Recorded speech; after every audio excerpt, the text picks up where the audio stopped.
大家好，我是扫地僧。在未来你的钞票可能都变成废纸，每个人都要用比特币交易了，所以你会不会现在布局比特币呢？我之前在我频道做过一个调查，最多人认为自己错过的趋势就是比特币，为什么呢？因为很多人认为在10年前，如果用$1000买入50个价值$20的比特币，那现在这50个比特币就值200万美金了。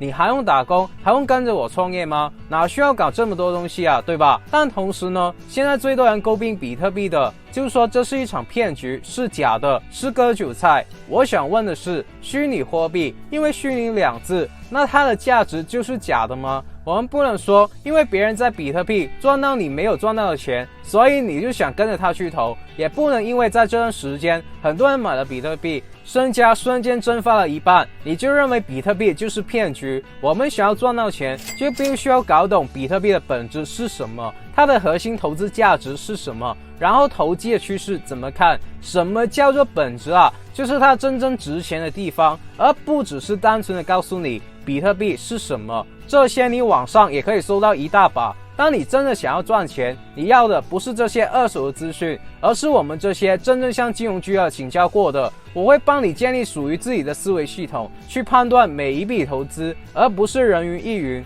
如果你的投资都是听身边的人的建议，而他们都只是纸上谈兵的话，那么你永远都只是被割的韭菜。而今天这部影片为什么含金量会高呢？我很自信的说，你不但会拥有了大局观。这几年有一个叫印度神童阿兰德的预言家，他成功预测了战争、病毒等等。而在近期的预测里面呢，他更是少数我会相信的预言家，因为他不是基于说他能够看到未来，而是说他是透过星象的规律来判断的。这就跟作为一个投机者的我不谋而合。我们能在市场上赚到钱，也是对这个规律有所把控的，只不过我们的规律不是从星象而来，而是从图表而已。不论是之前教大家的股票，还是今天要讲的比特币，都是有迹可循的。那么如果你看到最后，你将会获得我投机的思考模式。而我还是要强调一下，这个频道的存在是专门培养老板、企业家、有钱人的。如果你不想错过这些资讯，你可以考虑订阅我的频道，然后打开小铃铛。我祝福为这部影片点赞兄弟姐妹们早日达到财富自由。那首先，比特币到底为什么值钱？为什么可以持有？为什么就算到现在都一直被低估呢？那我就用巴菲特价值投资的那一套跟你说一下比特币。巴菲特最喜欢用的就是估值。我问你，你平时怎么判断一样东西的价值多大呢？如果今天有一个人的课程卖你1万美金，当你听完了都不知道他讲什么的，但扫地僧的课程是免费的，而且你还听得懂，你还因此赚到钱，那我的估值就会比别人高了。所以估值就必须要找到一个对标，这样你才可以把话说清楚。比如说我们做生意的，如果你3句话里面不能把自己的商业模式讲透，你就可能失去一个赚钱的机会。人家问你是做什么生意的，你说自己是缩小版的亚马逊，那人家就会直接有那个画面在脑海里面，这一下子大家就明白了。其实大家想想，这个世界本来就是这样的，没有对比，你根本不知道什么是丑，什么是漂亮。所有的评判都是来自对比，对比本身跟估值呢是没有太大的关系，但是对比可以触动人们去做出选择。那我们要拿比特币跟什么对比呢？我们就要看比特币的属性。我问你，你觉得比特币是一种货币还是一种商品呢？从国家的层面去看，比特币是不可能成为货币的。你知道为什么货币战争里面说谁操控了货币，谁就操控了这个世界吗？因为货币是可以掌控一个国家到底是通胀还是通缩，也就是说，货币的发行权可以让一个国家瞬间变穷，让你连打个仗都没有力。因为你没有钱嘛，打仗最需要的就是钱，这点大家可以看我之前的影片。所以国家的层面都想把比特币定义为一种虚拟的商品，就类似于黄金、原油的大宗商品，给它征税等等。或者有一些国家把比特币定义为一种虚拟的资产，像游戏账号的钱，这商品是国家给予比特币的属性，这里面有政治和利益的色彩。但无论如何，单是这一点就已经肯定了比特币的价值。因为国家无法操控比特币，所以才逼于无奈让它成为让人炒作的商品。也就是说，国家不喜欢你用比特币来交易，但喜欢你用来炒作。而事实上呢，货币才是比特币真正的本质它是一种可以用来交易的货币，而且它用来交易的属性比一张钞票更加厉害。尤其是在未来元宇宙的时代，钞票可能将会被淘汰。等一下会说，那什么样为之货币呢？必须有以下属性。第一个，货币的属性呢，它可以拿来记账。你看，你可以用你的比特币来为你的商品定价的记账。比如说 Tesla 的一台 Model Y 卖1个比特币，那记账这个货币的属性呢，很多的东西都能做到。以前1头牛换2头羊，就是这个道理。而第二个货币的属性是用作于支付的工具。你有没有看过人家是接受比特币付款的？大家最常用的国际付款工具是什么呢？ PayPal 和 Visa 嘛。那 PayPal 公司的市值是1000多个亿美金， Visa 的市值是4000多个亿美金。如果说 Visa 是支付功能的天花板，那比特币现在的市值已经超越了这个天花板了。比特币现在7000多个亿美金啊，也就是说从市值去比较的话，比特币在货币支付的属性比 Visa 和 PayPal 更贵啊，那就很奇怪，我们好像都没有怎么用过比特币来支付啊，因为比特币还有很多货币的属性是 Visa 和 PayPal 不具备的。我告诉你一个真相，为什么比特币不会完蛋呢？因为这里面牵扯到一个千古以来都无法解决的问题。比特币这些虚拟货币被用的最广泛的地方就是军火交易，还有黄赌毒的交易。因为比特币可以让资金迅速的转移，而最重要的是它可以匿名，而里面的区块链技术更可以让毒品的供应商更容易和安全的跟踪他们的货物。也就是说，比特币是暗黑市场的货币，有无数的黑钱支撑着比特币。这里的黑钱呢，指的不一定是犯法的钱，更多的意思是讲大家看不见的财富。比如说一个商人说他户口没有钱，说他要破产了，然后把公司给关了，那他是不是真的没有钱呢？事实上他还是可以富可敌国，因为古董、字画、收藏品、劳力士等等，这些都是账目上查不到的钱，这些都是大家看不到的财富，而这些东西都是实体的，而如果急用，你就可以拿去变卖。那比特币也可以拿去变卖，比特币也拥有货币属性里面财富储存的功能啊，而且因为是虚假的，你在网上按一下滑鼠，就可以把比特币换成4万多的美金。这就是互联网送给当今人类的礼物。为什么现在很多人都可以白手起家去创业？为什么国外一个女孩因为交通意外失去了双脚，失去了男朋友，但她在医院把她画画的影片放到网上，最后年收入可以过亿，就是因为互联网。如果你想跟着我学习如何在网上零成本的创造自己的事业，建立属于自己24小时自动化的被动收入系统，我还真的准备了一个免费的培训给你。在影片描述栏上的第一条链接就可以报名，免费唯一的门槛呢，就是有人数的限制，而且不能重播，先到先得吧。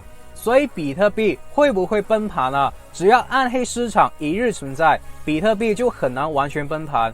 那为什么那些富豪和商人都相信比特币呢？都愿意把财富储存在比特币呢？因为比特币有一种叫做加密的技术。什么意思呢？货币最重要的第3个属性就是储存财富嘛。大家以前看《赌神》这部电影都应该听过瑞士银行了。在一场赌局里面，周润发拿出瑞士银行的本票，说要加码赌对方的性命。其实在比特币没有发明之前呢，可以说瑞士银行就是一个加密匿名的财富保管机构。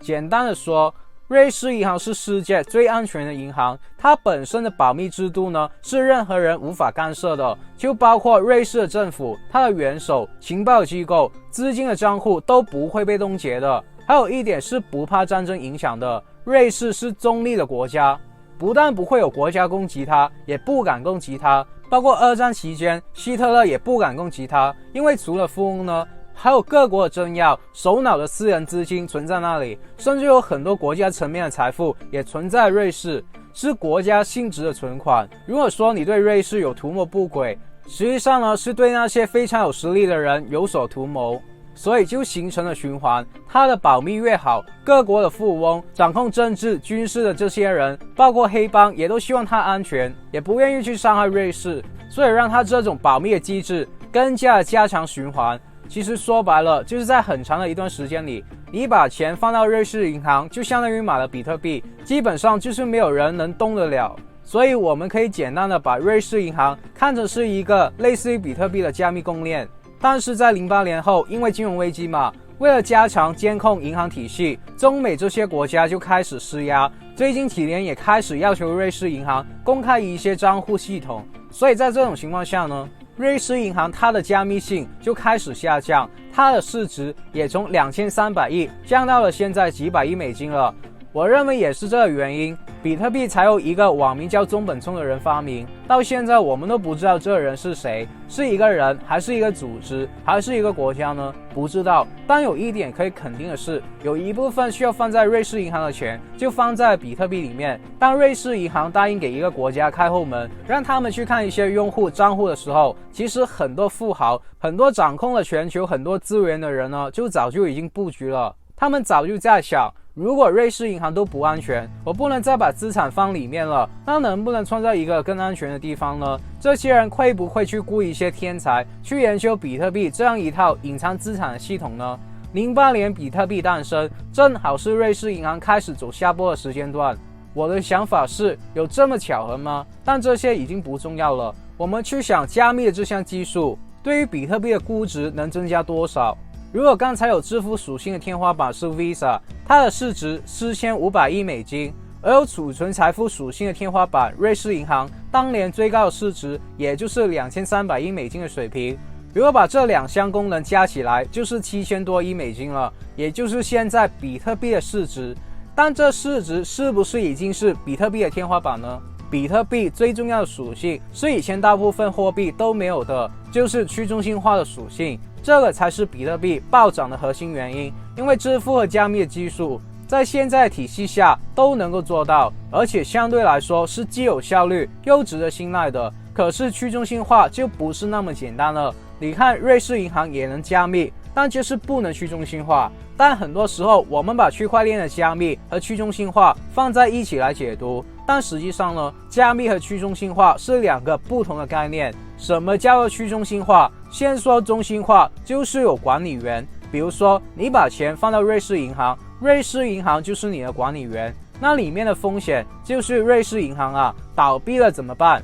被政策影响了怎么办？所以去中心化就是没有管理员，而比特币就有这个属性。那其他拥有去中心化的货币，也就是富爸爸 Robert Kiyosaki 认为是上帝的货币，黄金、原油、白银、铜铁。那我们拿里面的商品之王黄金来看，黄金最大的一个用途其实是首饰，加工做首饰，还有工业领域的用途，对吧？而比特币没有这个用途。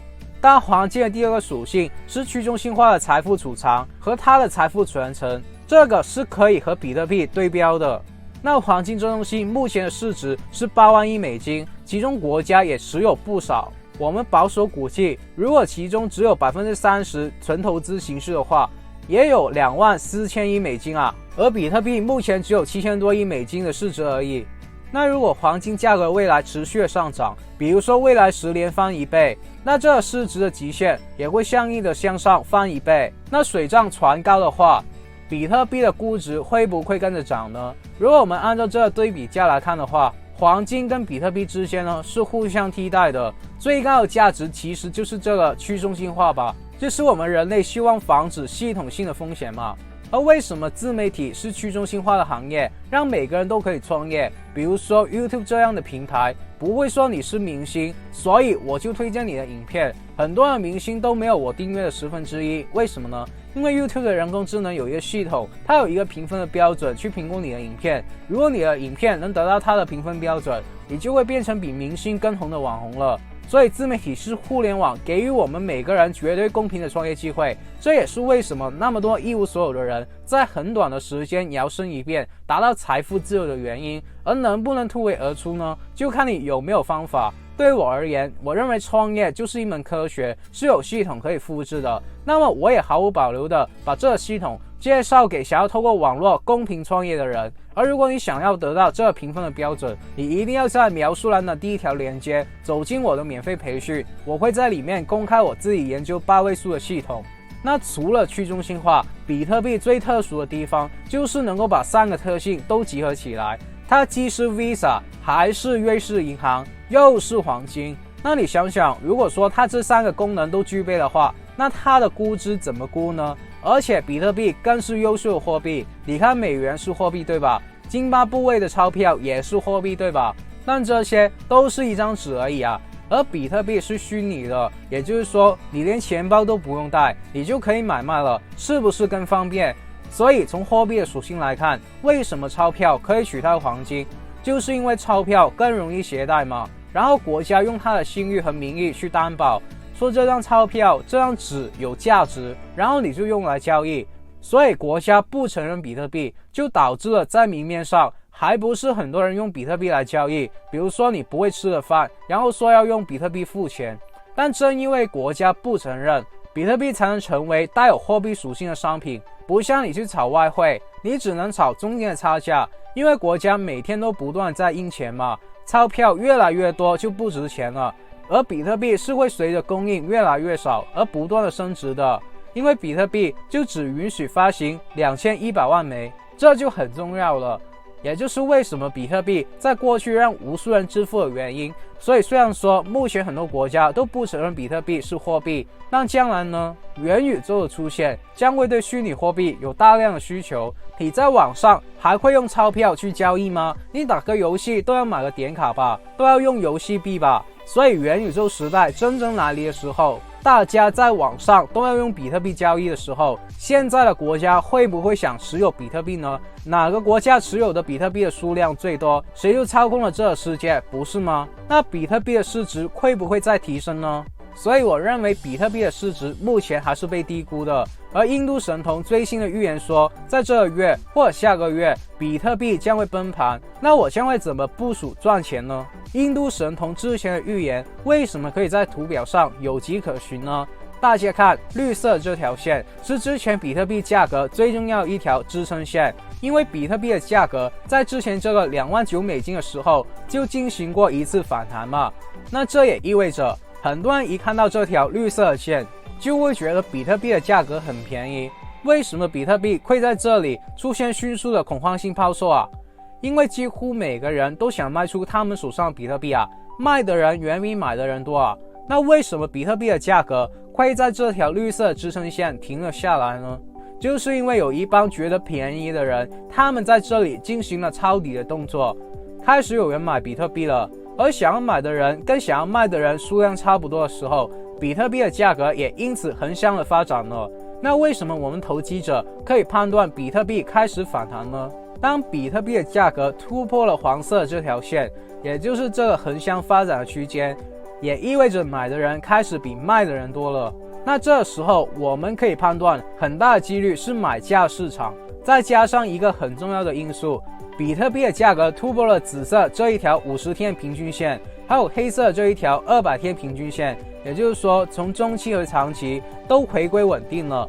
那我们投机者就会在10月5号突破蓝色线，也就是之前一个小压力位的时候买入，因为上涨的方向基本已经确定了嘛，而把止损的位置设置在黄色这条支撑线上面。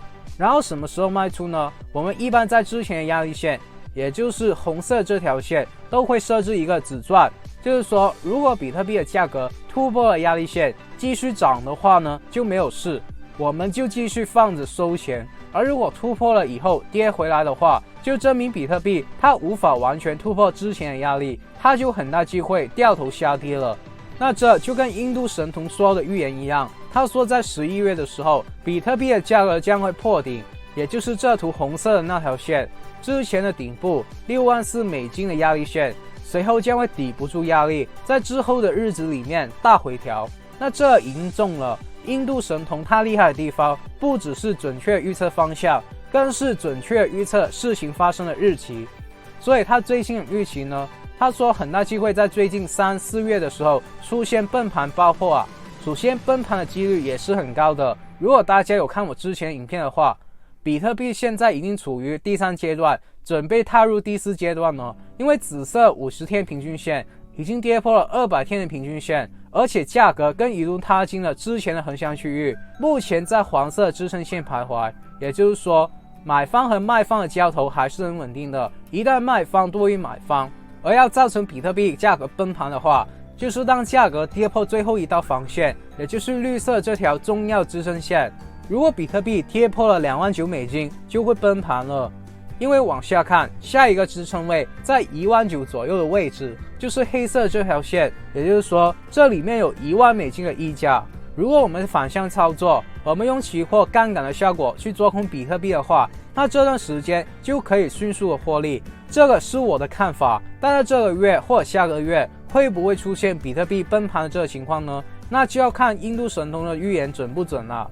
其实去发现任何一个投资标的都是一个不断累积的过程。你想想08年到2013年的时候，还是没有几个人认可比特币，对吧？当时有一个 YouTuber 叫大家，与其用$1买彩票，倒不如拿去买比特币，你又没有大的损失，对吧？